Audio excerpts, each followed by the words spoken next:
itu jahat guys, jahat.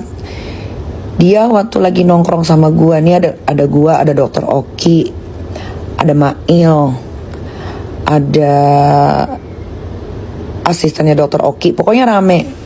Dia tuh ngejelekin Heni Sagara, dia ngejelekin Melvina, dia ngejelekin Mira Hayati Dugong. Malah yang nyuruh nyerang itu adalah Sela Saukia. Sampai Sela Saukia bilang, coba Sela Saukia kalau masih ingat di ruko lu di Tanah Abang, lu kan ngomong gini, nih NRL nih jual hidrokinon dan merkuri. Dia pabriknya di sini, pabrik rumahan. Jualannya aktif di Facebook. Maxi juga nih terbesar jualan merkurinya. Heni Sagara tuh bahaya tuh orang. Dia tuh jual hidrokinon tuh. Produknya semua overclaim. Padahal itu teman baiknya dia loh. Teman baiknya dia. Ya, itu dijelekin di depan kita-kita. Sampai dia kasih tahu semua rahasianya Heni Sagara, rahasianya Melvina, rahasianya siapa owner Makassar, Feni France. Dia kasih tahu rahasianya Mira Hayati Dugong. Dia kasih tahu rahasianya Reza Gladys. Itu kan dari dia semua, karena dia akrab sama orang-orang yang tadi gue sebutin. Kalau gue kan gak pernah akrab, gak pernah berteman sama orang-orang yang tadi gue sebutin. Begitu pula Dokter Oki. Memang mulutnya lemes, memang orang-orang kayak gini gak bisa dijadiin temen. Untungnya cuman deket 2 bulan doang. Kebayang gak guys, kalau gue deket sama dia hitungan tahunan. Aduh alemong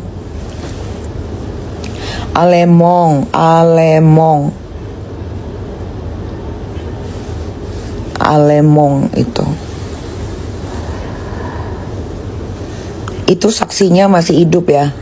Mail, dia juga punya asisten yang siapa namanya, yang badannya agak sekel tuh, cowok itu, yang dia bilang iya Malvina tuh begini, tapi aku tetap masih bisa berhubungan sama dia, dia masih kasih aku hadiah-hadiah gitu.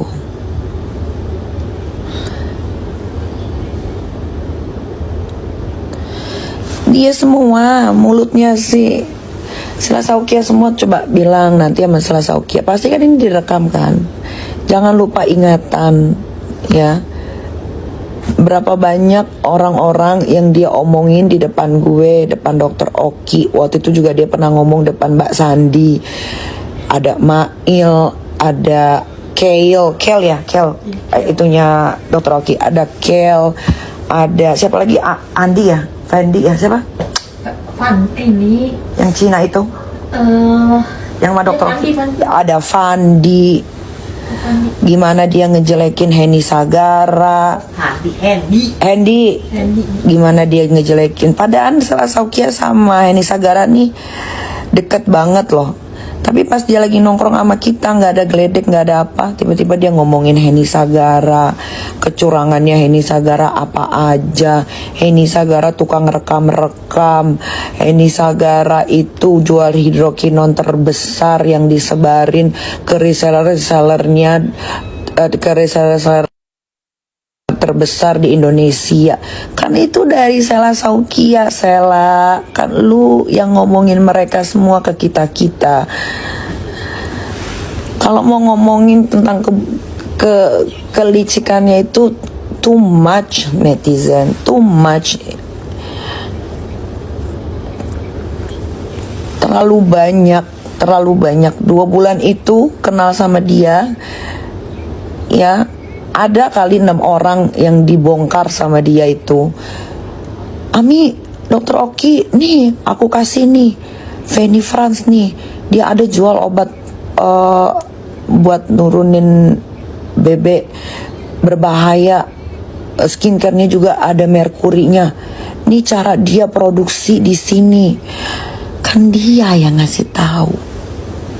Emang ada gue berteman sama yang namanya Feni France, Mirayati Dugong, Heni Sagara. Nggak. Ini drama semakin panjang kah Bang? Terus ada strategi apa nih Bang dari Abang sebagai tim PH dari Niki? Iya betul bahwa banding sudah dinyatakan diterima ya, dan itu sudah diumumkan. Nah, terkait masalah strategi, sebenarnya tidak ada strategi yang khusus ya dalam proses ini. Ini semata-mata mengacu kepada hukum, ketentuan hukum yang berlaku. Yang jelas bahwa di dalam memori banding itu sudah kita uraikan semua apa yang dianggap keliru ya dalam putusan pengadilan negeri itu. Salah satunya adalah unsur pasal ya, di mana Nikita ini diputus bersalah berdasarkan dengan pasal 27B ayat 2 Undang-Undang ITE ya. Nah, kalau menurut kami yang paling krusial yang harus diluruskan dalam unsur pasal itu adalah di mana terdapat kata ancaman. Ya. Ancaman itu artinya akan dilakukan. Dan di situ ada alat yang dipergunakan untuk mengancam, yaitu rahasia. Artinya apa? Rahasia ini belum dibuka, sehingga akan dipergunakan sebagai alat untuk mengancam dengan memaksa seseorang untuk menyerahkan suatu barang. Ya, gitu ya. Nah, tapi dalam kasus ini tentu adik-adik wartawan juga pada tahu ya, bahwa sebenarnya kalau itu skincare yang menjadi objek ya, yang mana skincare ini dianggap ilegal dan itu adalah menjadi satu rahasia ya, itu saya pikir bahwa itu tidak lagi menjadi suatu rahasia. Kenapa demikian?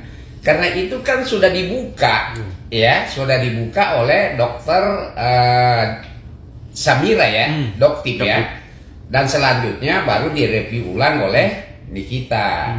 Karena mungkin karena beliau ini artis, mungkin ada RG ini ketakutan ya, sehingga mencoba-coba menghubungi dan menjalin kerjasama ya, seperti itu. Nah, ini kembali kita ke unsur pasal. Kalau misalnya memang itu sudah tidak ada rahasia di situ, berarti unsur pasalnya tidak terpenuhi ya. Kalau unsur pasal itu tidak terpenuhi berdasarkan dengan asas hukum, bahwa ketika unsur pasal itu tidak terpenuhi, maka di situ tidak ada pidana, sehingga terdakwa itu harus dibebaskan. Kalau di pengadilan, kalau di kepolisian ya harus dihentikan penyidikannya, kan seperti itu ya. Ya itulah tadi, itulah yang salah satunya yang kami harus luruskan, salah satu sebagai syarat pemidanaan itu, karena unsur pasal itu harus terpenuhi. Ya kan, itu adalah salah satu syarat. Dan kedua, syarat yang kedua adalah apakah perbuatan yang ada di dalam unsur pasal itu ditemukan minimal 2 alat bukti yang sah ya di persidangan, yang menjelaskan bahwa benar-benar unsur pasal atau perbuatan yang ada di dalam pasal itu benar-benar dilakukan oleh Nikita. Kalau tidak ditemukan, maka sempurnalah bahwa itu harusnya dibebaskan. Nah, inilah yang kami luruskan, di dalam memori banding kami. Nah, tentunya harapan kami ya, semoga benar-benar majelis hakim yang menangani perkara banding ini benar-benar bisa menerapkan ketiga asas hukum ini. Pertama-tama ya asas manfaat, ya asas kepastian hukum, ya kemudian asas keadilan itu, ya seperti itu.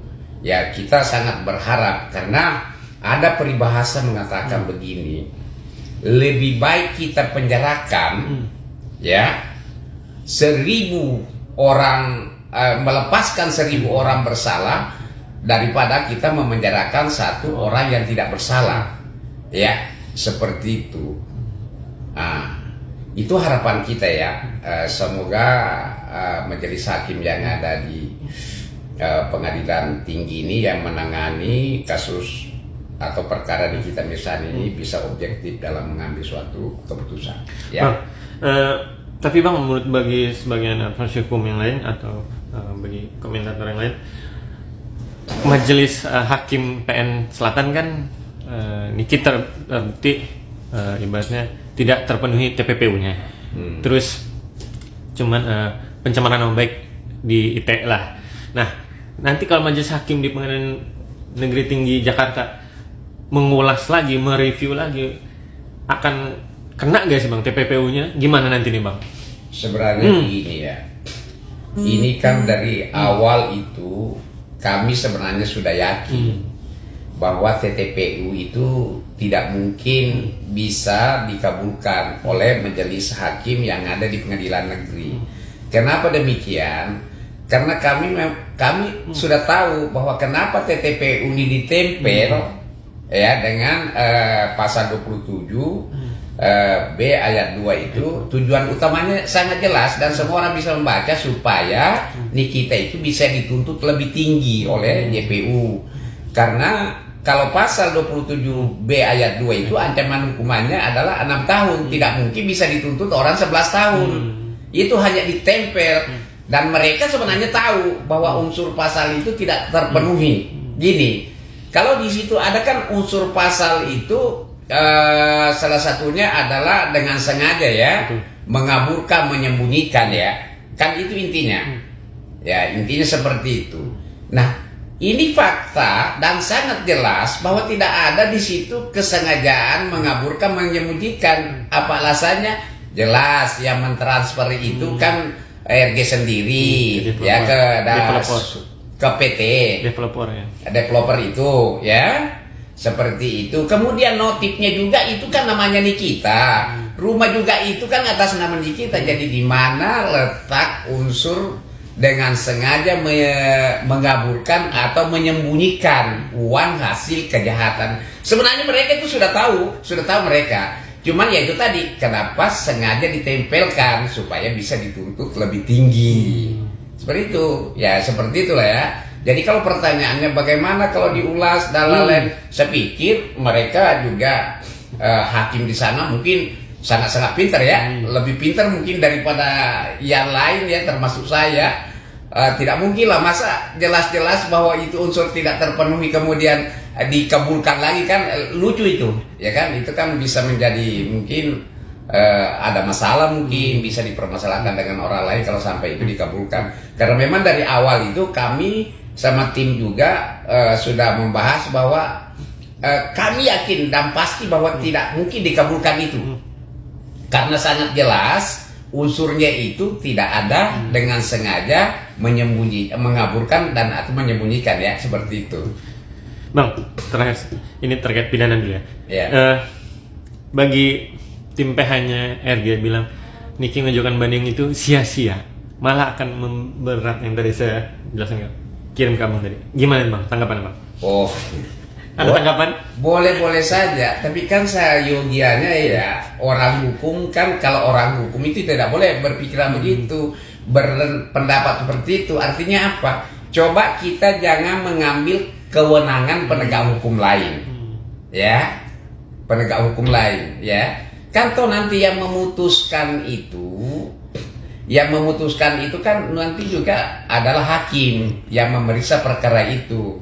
Nah, kalau yang bisa melakukan praduga itu adalah pihak-pihak yang ada di dalam hukum pidana itu. Siapa pihak-pihak itu? Ya, jaksa, hakim, ya kan, pengacara, terdakwa itu sendiri.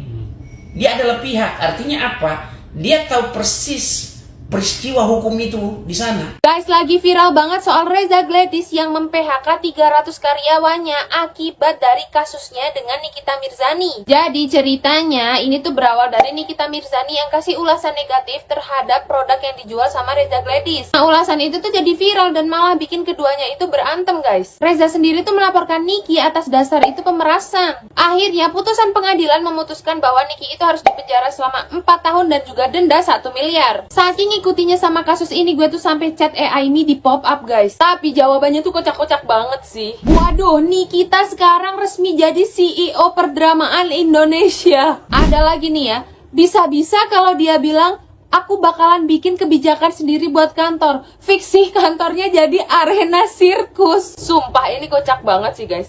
Gimana guys pendapat kalian soal hal ini? Tulis ya jawaban kalian di kolom komentar. Artis papan atas, pengusaha ternama ya, ikon wanita multitalenta modern ya. Pokoknya kalau soal titel beliau tidak pernah pelit. Sama-sama di lokasi, beliau juga menambah, saya juga menambah.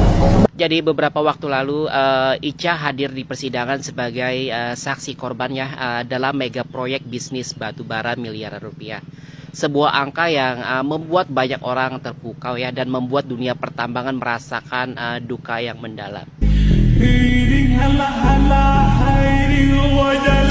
Nah, Ica pun datang dengan dukungan penuh dari saudara angkatnya ya, Fitri Salhuteru, sosok pebisnis sekaligus selebgram ternama ya, yang terkenal sigap hadir di berbagai urusan public figure yang lain.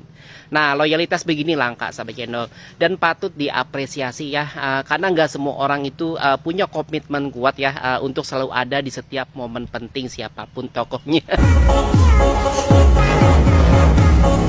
Jadi setelah selesai sidang, mereka berdua menggelar press conference ya, yang langsung disambut oleh media nasional ya. Profesional, rapi, penuh percaya diri. Jadi momen yang membuat kasus ini tidak hanya jadi cerita hukum ya, tapi jadi tontonan informatif bagi publik. Cara ini akan memberikan keterangan yang benar sebenarnya. Kenalan saya pada saat itu. Nah, yang menarik di sidang kemarin itu, Ica kembali bertemu dengan hakim yang sama seperti di kasus Nikita Mirzani ya. Kita pun ya netizen heboh ya. Kok kebetulan yang sangat luar biasa ya, apalagi setiap Fitri Salhuteru hadir ya, hakimnya kok sama terus gitu ya. Nah, mungkin ya karisma mereka mungkin memang sebesar itu kali ya. Ya, netizen channel sih santai aja ya. Rumor soal jaksa atau hakim yang bisa di request itu memang sering banget kedengarannya. Tapi realitanya ya di satu pengadilan negeri ya wajar banget sih kalau ketemu majelisnya itu aja. Rotasinya terbatas, jadwalnya juga sudah diatur. Kadang bukan konspirasi ya, cuma jadwal dinas. Tapi ya namanya juga public figure ya kan tadi kan. Apapun yang mereka datangi selalu terasa seperti ada cerita besar di baliknya. Tiba-tiba asam lambung naik, sorry ya. Reza Gladys bohong atau enggak, tapi coba pikir kalau dia enggak merasa bersalah, kenapa harus nawarin uang tutup mulut ke Nikita Mirzani lewat mail?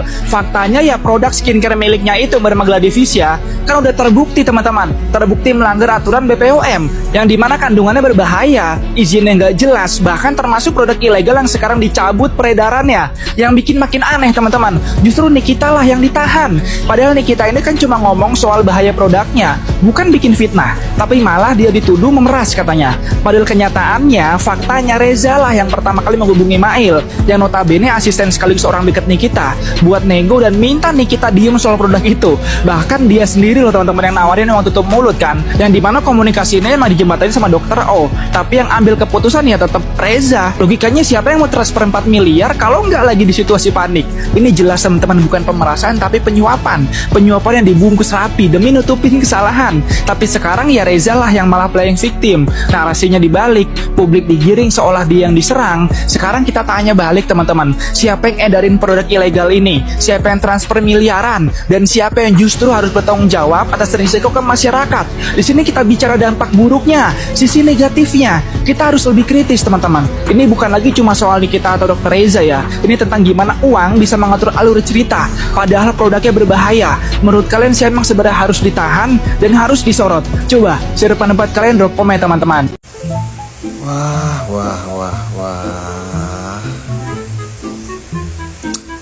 Bahan nih. Muncul ide jahat gua. Kok bisa ya? Anaknya Koko cincin dengan istri pertamanya koar-koar soal sinetpos yang pernah jadi pelakor.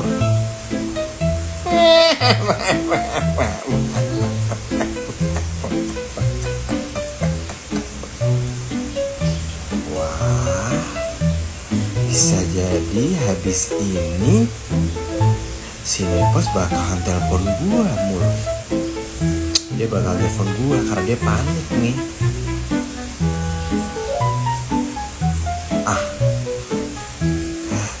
dari telepon gua bakalan korek-korek informasi dia soal dunia perbegengan dan dunia sirkus.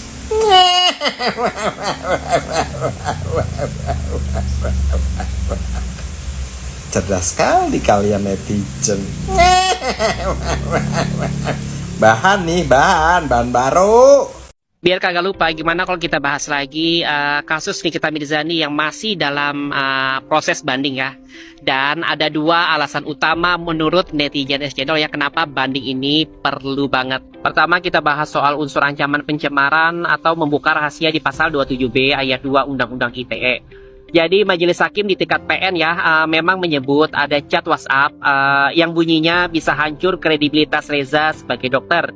Gua jamin gitu ya. Lalu dikaitkanlah dengan nota pembelian produk skincare yang katanya sudah tidak dijual lagi. Nah, sahabat channel, disinilah ada problem hukum menurut netizen channel ya. Objek ancamannya abu-abu, subjeknya juga tidak jelas secara spesifik. Dan alat yang disebut sebagai ancaman itu adalah nota skincare yang katanya sudah tidak dijual lagi. Pertanyaannya, bisakah sebuah nota produk perusahaan ya dijadikan instrumen ancaman yang meruntuhkan kredibilitas pribadi atau profesional seseorang? Jadi gini, dalam konstruksi hukum pencemaran nama baik ya, biasanya dampaknya adalah rasa malu, bukan rasa takut ya, layaknya ancaman kekerasan atau teror. Nah, ketika nota pembelian skincare dikatakan ya, apalagi yang sudah tidak dijual gitu ya, dapat menghancurkan reputasi seseorang. Itu perlu diuji lagi ya, karena batas antara malu, takut, dan merasa terancam itu harus jelas ya, dan tentunya objektif. Dan disinilah menurut hemat netizen channel ya, garisnya masih kabur. Kedua, soal unsur memaksa orang lain untuk memberikan sesuatu. Jadi majelis hakim di tingkat PN ya menilai ada unsur paksaan, tetapi jenis paksaan ini tidak diurai secara komprehensif ya.